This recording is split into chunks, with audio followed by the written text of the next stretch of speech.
Hey, what is going on, guys? It's your boy here today, Dean from Burn 1, and we have had two regionals since I last did some, overviews of the decks that have topped. So today we're going to be looking at both Houston and Mexico City. That's right, we've had those two, and actually Houston I know was at least 33 players, which makes it the biggest regional to date, unless Mexico is bigger. I actually don't know the numbers on that one. I apologize for that going in. But let's get into it and let's look at these top decks. That's right, thankfully we do have good data here. So let's see.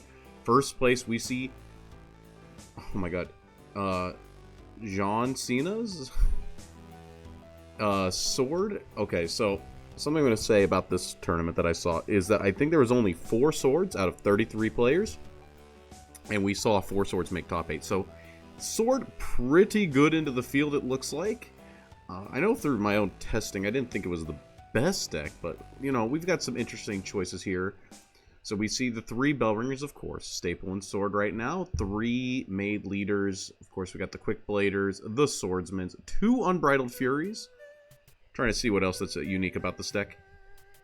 Only 2 Floral Fencers, being able to cut that down, and only 2 Gemstaffs. I think that's a little awkward, right? Only 2 Novice Troopers, don't really like that one either. 2 Pompous. I do like Pompous. Pompous is a good card. You're able to search it with the Gunner Maid Sarah, which we're also playing 3 of. So that means the 2-drop is a little bit clogged when you look at this, right? Because we have 3 Latham and 3 Sarah. Preferably, probably going to want Sarah on turn 2 to be able to get your turn 3 play lined up. But, so there's a little bit of competition there, right? Latham, only good on turn 2. Sarah's good throughout the entire game. But if you don't have a 3-drop in hand, you're going to be wanting to play down the Sarah to search the 3-drops, so then the Latham becomes dead for the rest of the game, pretty much. The 2 Amelia to be able to summon out a card from hand, I don't like these, power plays that you want to do, and only playing 2 of them, right? Because I think that your ideal turn 4 in my head with any of these decks is going to be put down the Amelia, at least if you're on the Amelia Gemstaff package, you're going to be able to put down the Amelia and then also promote the Gemstaff as well, being able to build a bigger board and make the Gemstaff not as bad, right? Because you're able to promote 2 bodies at the same time. Maybe I'm thinking about it wrong, but that's in my mind what I think you want to do. And then when you're on this 2-2 split, very hard to facilitate that. And honestly, this game's not consistent enough, especially to be playing a 1 of Advent player. I feel like this game is not that consistent. Even with the Pompous being able to find the Made Leader a little bit easier, you only see about a third of your deck in this game. So that's my thought about this. Otohime, I do like Otohime. You're able to search it with the Gunner Maid. Gunner Maid is kind of insane, being able to put in all these random tech cards. 2 Royal Banner. I mean, it does make your Gunner Maid a little bit bigger, and sometimes it's just nice to being able to have extra cards for the matchups that come up, right? Everyone's going to be playing around the Leonidas. Sometimes you just put down the banner, and then that alone will be able to get you enough value. I feel like it's a little awkward, though. And then the one is Tsubaki. Once again, you're able to search that off the Gemstaff when you need it, but there's a lot of different random cards that are right, we have a 1 of Albert, we have a 1 of Otohime, we have 2 of Leonidas. I feel like you're going to be searching a lot of these cards. I feel like every card in this deck that you want to play is going to be tied to a actual mana cost, a little bit higher than what it is. Just basically add 3 to every card's mana cost, because you're going to have to search almost every card in this deck, I feel. Just because of the ratios. Except for Latham, you're going to have a bunch of Lathams in hand, I think. Maybe I'm wrong. Maybe I'm just being too negative here. I mean, I didn't get first place, so, 42 cards. Yeah, I mean, it's a lot of text, a lot of random stuff. You gotta, I guess that's, might be the thought, is, right? It's what do you cut? And sometimes it's hard in Sword to be able to, cut stuff and start getting a more bland deck. So, let's see. Evo deck, pretty standard. We're on 1-1, 1, and then a couple 2s. Pretty much what you expect to see. And then in second place in Texas, we have Ryan K's Haven Craft. That's right. Haven managed to get a second place, and I think he was the only Haven in the room. I could be wrong about that. But this list we did play test, just because. A little bit different than the other decks. So I actually do have a little more to say about this. So what we are is we see no execution, which is actually pretty good because we have 3 dark offerings into sword. Basically what you're able to do is whenever they go for the Leonidas Crash, you're able to either blacken Scripture, which we do play 3 of, or you're able to dark offering to be able to stop an Alexander from clearing your board, or a Leonidas from crashing. And then outside of that, it's just like control tools. It's like you got the Prison Priestesses, you got the one of Guardian Sun, but we don't play the Seraph. Seraph is a very heavy card in the deck, right? I think many people have been able to notice that. So instead we're just going to raw play down the Aegis, give it ward, and then like evolve it, do what we will, and hopefully get in for a game that way. I like the Tribunal of Good and Evils because we are on the Cruel Priestess to be able to bring back our key cards like the Beast Call Aria, maybe for some additional storm damage, or you could even bring back something like this, the Guardian Sun, in order to give a card ward, if you really want to. That's kind of cheeky. Or you can bring back the Tribunal of Good and Evil to basically have a cantripping execution on a 4-drop body. Very nice. The 3 Jeans, of course, for the board clear against the early aggro, is on top of the triple Priest of the Cudgel. Being able to be a more board-focused Haven build, and even having the double Path to Purgatory to go along with the Beast Call Aria, to go with the Kaguya. Being able to heal 3, and then draw 3, and then ping 2 things for 3. It's a lot of damage, and you don't even take... Because Kaguya heals 3, you go neutral on this exchange, and you get to keep a full hand. Actually, when I was playing this deck, I found it hard. To have no hand to where I needed the Path to Purgatories, but it is nice to be able to like maybe hold the path plus a Kaguya through the Aegis Evo. So like you ditch everything in your hand except for 2 cards, and then you go Kaguya Path to Purgatory on the following turn. Evo being able to stay in the game and then still get the pressure from the Aegis. And then the Evo deck, because we're on double Aegis Evo on top of playing 3 Aegis. I think that's kind of insane, especially since you're getting in some chip damage in the early game. But, you know, can't be too safe here. We got only 1 Jean Evo, and then we're playing 2/2, and then, of course, the 1 Bell Ringer. Honestly, after playing this deck, Priest of the Cudgel's probably, like, not that good. I don't know. I would probably rather play double Jean, single Cudgel if it was me, but that's just... I don't know if that's, like, crazy, but, like, I don't know. Jean Evo is, like, so good. And there's, like, times I've, like, had to, like, write opponent forces out of me early, and then I just don't have it in the late game. But, yeah, this is definitely an interesting list. I do actually like this a little bit more. A little more aggro-y, board-focused. And still being able to go into the Aegis, which is, like, unkillable. Like, once you hit this... Once you get to drop this guy down against Sword with the Guardian Sun, you basically instantly win the game. There's really nothing they can do. Though, of course, we see in the first place list they have the Otohime. So that's what they probably did. Because, as we see in this list, there is actually no mass board clear. You'd have to, like, Kaguya to clear 2 bodies, right? You could get to clear 3 bodies with a Kaguya. That still does not clear the full Otohime board. So that's probably what happened if I had to... I don't actually know how the finals went down. But yeah, definitely not a lot of board clear here. Or you could Jean, but like I said, only 1 Jean Evo, which means you probably need to have a second one of those. We're going to be doing this. Congratulations to them, though. And third place, we have Bujam Swordcraft. So another sword, like I said, sneaking its way into the top 3. And in this one, we see the Olivias sneaking their way in to help the Leonidas be able to evolve earlier in the game. We're seeing double Albert for a little bit more aggression. Still single Avonblader. Not the biggest fan of that, but, you know, got to find some room for those triple Unbridled Furies in the build. And it's just pretty straightforward here. Triple Novice Trooper. Yeah, just, you know, Amelia, summon the Gem Staff, search, Avonblader, Evo, something like that. I don't actually know the full lines of, like, what you're trying to go for here.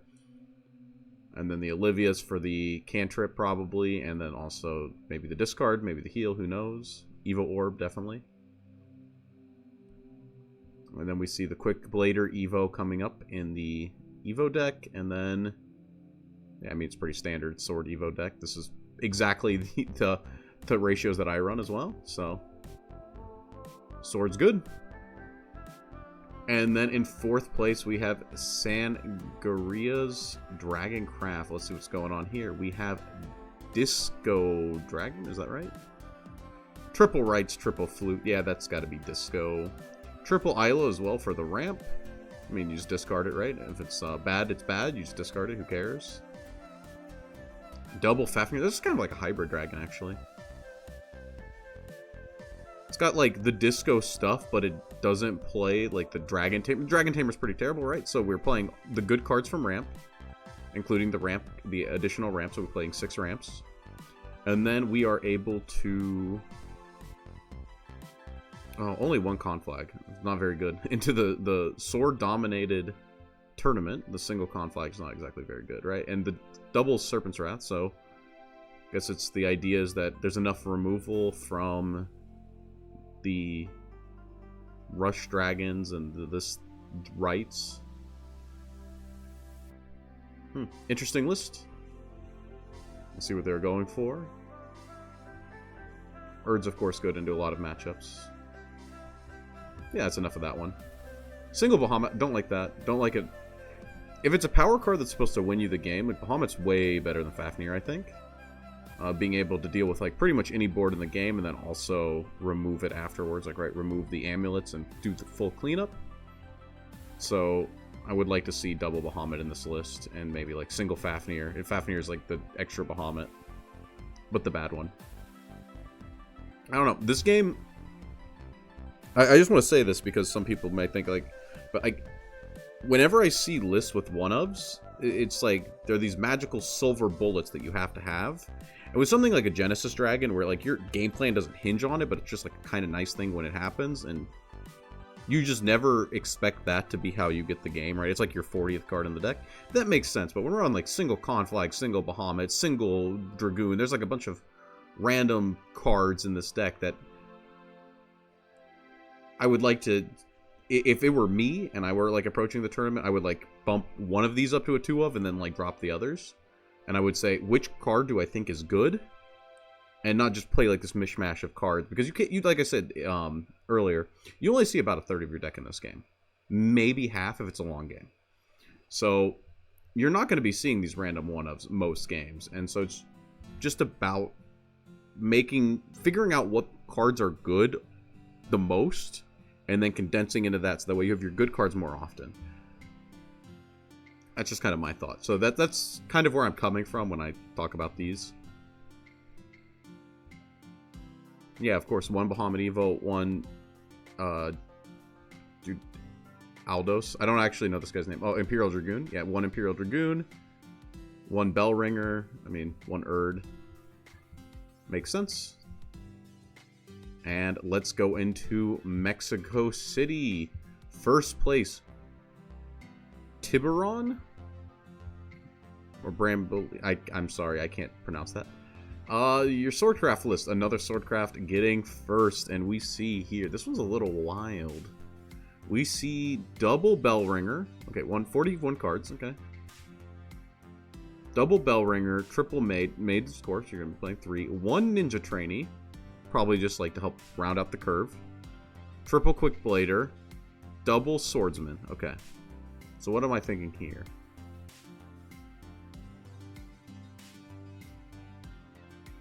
I both see the argument for like cutting Bellringers from Sword because you're such an aggressive deck. It doesn't really do a lot for you. Right? It's just like kind of a card that's there randomly. The 2 drops we see triple Latham, which I hate this card, and double Samurai. Samurai is a 2 mana 3/2. It has pay 3, gain Rush and Bane. So it's essentially a 5 mana removal spell or a 5 mana burn 3. Like, imagine that. I legitimately think this card is better than Latham. That's how much I hate Latham as a card. And then we have a single Surefire Bullet. I do wonder if this is like a Mind Games card. Because like I said earlier, you're never going to see your one-ofs. Especially something like Surefire Bullet that probably has like a window that it's good for like maybe like half a second.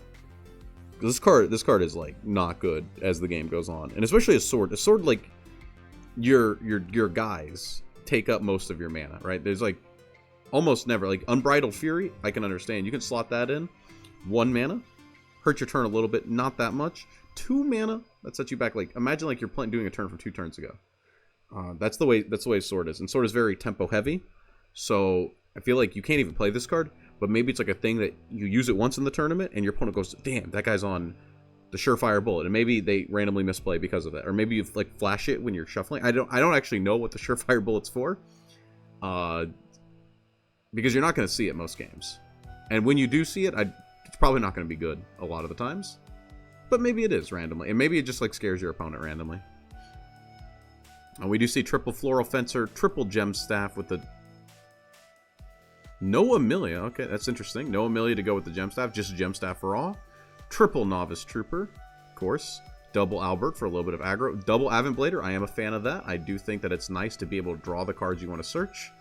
Instead of having to search the card, or sorry, draw the cards that you want to have instead of having to search them, right? Like, increase the chances of drawing one of them, and then use your search on more niche cards like this Aurelia, single Aurelia. I do think that's good.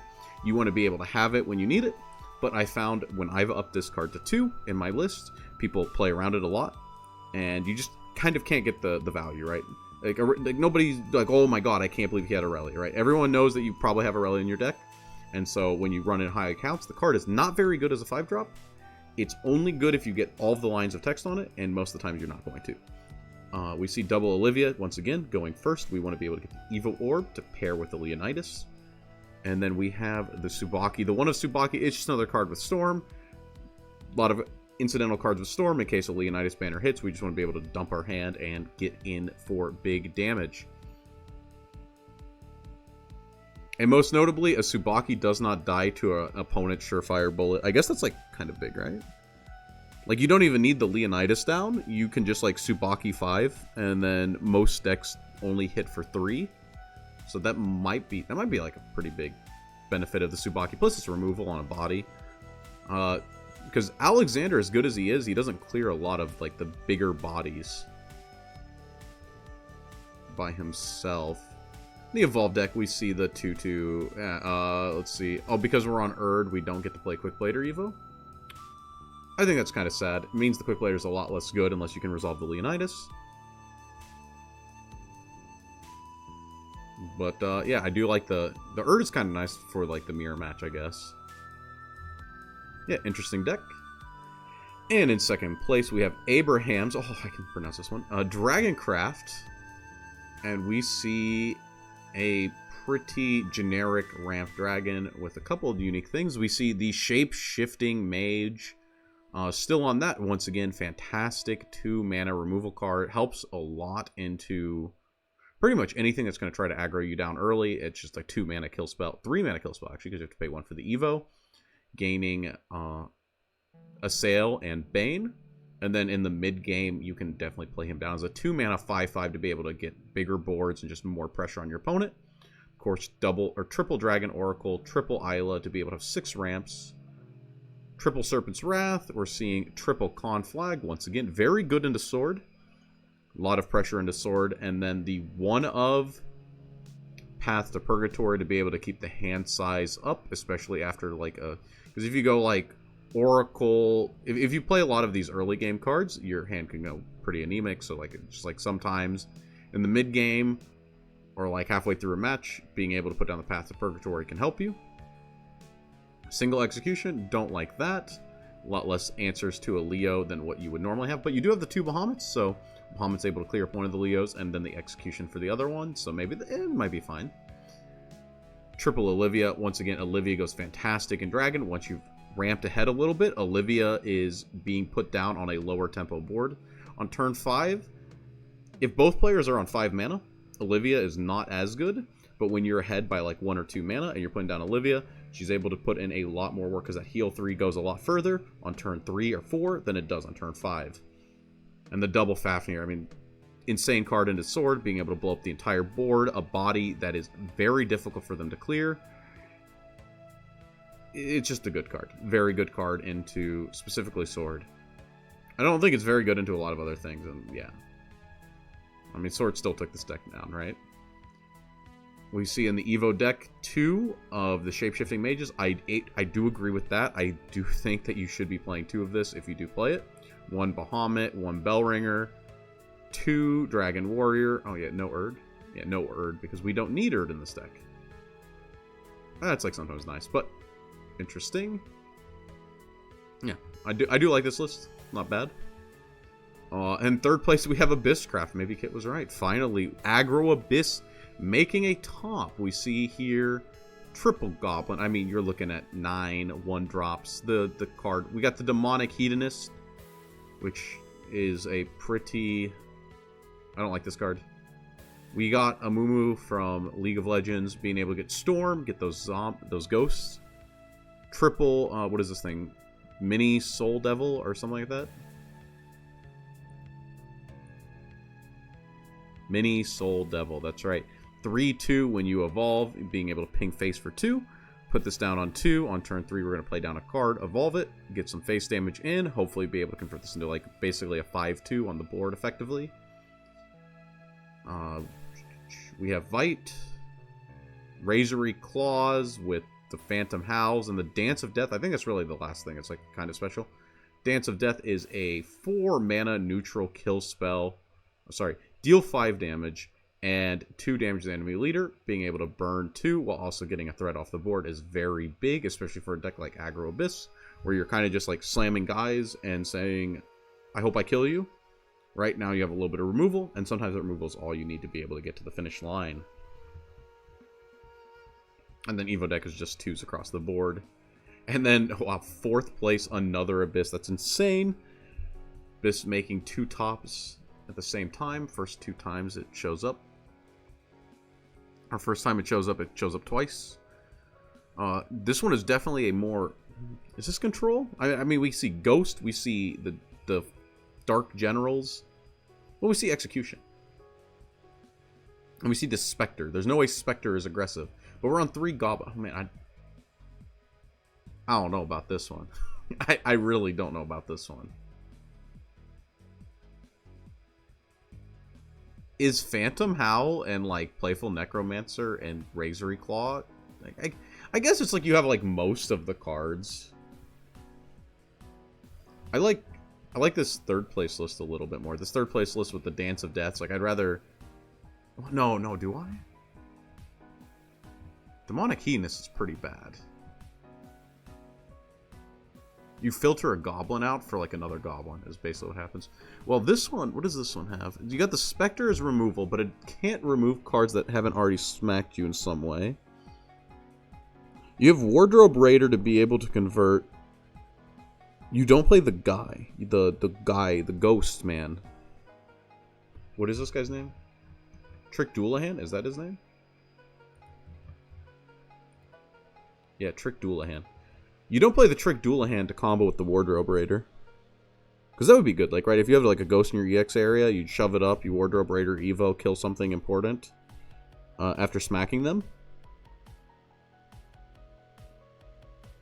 So you can't even, like, use Wardrobe Raider as removal until 7 without, like, putting down a card from hand.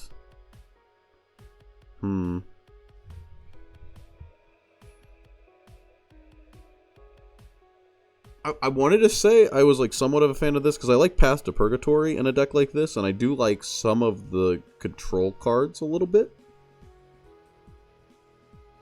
But I can't see Wardrobe Raider sack itself to be a 3 of in your deck. And turn 7 is pretty late to be doing like Phantom Howl, Smack with Ghost, Wardrobe Raider, Evo.